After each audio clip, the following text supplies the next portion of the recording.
తాజాగా హైదరాబాద్లో పవన్ కళ్యాణ్ చంద్రబాబు భేటీ. జనసేన టీడీపీ అధినేతల భేటీపై కాపులు ఆగ్రహం.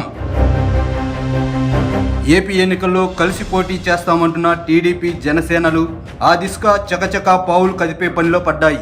ఆ క్రమంలో తాజాగా హైదరాబాద్లోని జనసేన అధ్యక్షుడు పవన్ కళ్యాణ్ ఇంటికి మాజీ సీఎం చంద్రబాబు నాయుడు వెళ్లడంపై కాపులు తీవ్రంగా మండిపడుతున్నారు. గతంలో 2014 ఎన్నికల సమయంలో పవన్ ఇంటికి చంద్రబాబు వెళ్లారని, మళ్లీ అదే తరహాలో పవన్ చంద్రబాబు భేటీ అయ్యారని గుర్తు చేసుకుంటున్నారు. మళ్లీ మోసం చేయడానికే ఈ ఇద్దరు కలుస్తున్నారని కాపులు ఆగ్రహం వ్యక్తం చేస్తున్నారు.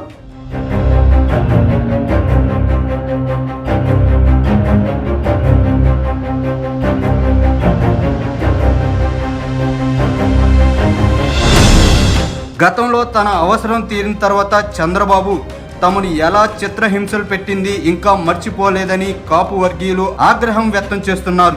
కేసులతో వేధించిన సంగతిని గుర్తు చేసుకుంటున్నారు. రిజర్వేషన్ల కోసం పోరాడిన కాపు ఉద్యమ నేత ముద్రగడ పద్మనాభం కుటుంబం ఎదుర్కొన్న పరిస్థితులే అందుకు నిదర్శనమని మండిపడుతున్నారు. ముద్రగడను చిత్రహింసలు పెట్టిన సంగతి ఇంకా తమ కళ్ళ ముందు మెదులాడుతుందని, ఆయన కుటుంబ సభ్యులపై పోలీసులతో దాడి చేయించడాన్ని ఎప్పటికీ మర్చిపోలేమంటున్నారు. కాపు ఉద్యమ సమయంలో యువతిపై తప్పుడు కేసులు బనాయించారని, తుని రైల్వే దహన సమయంలో పని కట్టుకుని వేధింపులకు గురి చేసిన ఘటనలను అంత తేలిగ్గా మర్చిపోలేమంటున్నారు. మళ్లీ అధికారం కోసమే వారు కలుస్తున్నారని పవన్ చంద్రబాబు భేటీపై ఫైర్ అవుతున్నారు.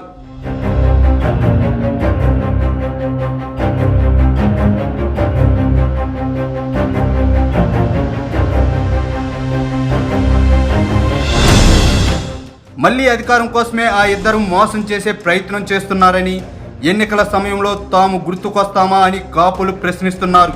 తోటి కాపు సోదరులపై దాడి జరుగుతుంటే పవన్ ఎందుకు నోరు మెదపటం లేదంటూ నిలదీస్తున్నారు. అధికారంలో ఉన్న రోజులు చంద్రబాబు కాపు ప్రజాప్రతినిధులను తన గుమ్మం ఎక్కనివ్వలేదని, ఆయన తనయుడు లోకేష్ కూడా అపాయింట్మెంట్ ఇచ్చేవారు కాదని గుర్తు చేసుకుంటూ మరోసారి మోసపోయే పరిస్థితి లేదని, టీడీపీ జనసేనలకు ఖచ్చితంగా గుణపాఠం నేర్పుతామని కాపు వర్గీయులు ఘంటాపథంగా చెబుతున్నారు.